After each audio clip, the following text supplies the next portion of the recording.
Nagluto tayo guys ng ginataang saba. Saba, sarap na kulay. Ito nga pala yung niluto ni Kapre ni ginataang saba. Ano ba? Ginataang saging. Ay! Wala pa! Niluwar ko nga. Ayan. Dessert ka agad na nagkakain. Sabi niya, pag mataba yung misis mo. Sabi niya, pag mataba daw si misis, sarap daw yung magluto. Nababayaan ako sa kusina. Kaya pala sa feeding bait, ganito yung mukha ko. Ang kumain ng pilitin. Hindi ko talagang may manunggil lang din talaga everyday. Nakataba lang yung puwet kasi halos doon ako kahit na pa.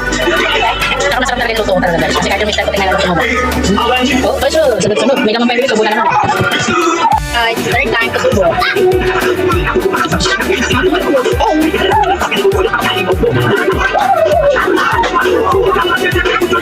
Ngayon yung aking pambilis. Ang kunti mo sino ano.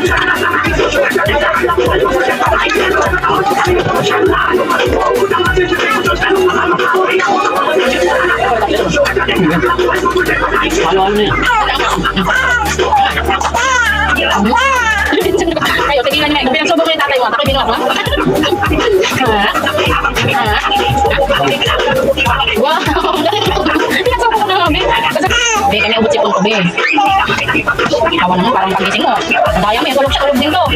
Mga gising nga, ayun nga. Yung tulog siya, may gawa ko. Lugi kita. Ay, teka, ulit. Tatapsam ko. Ano po yun eh? Ano yun? Akala ko dito?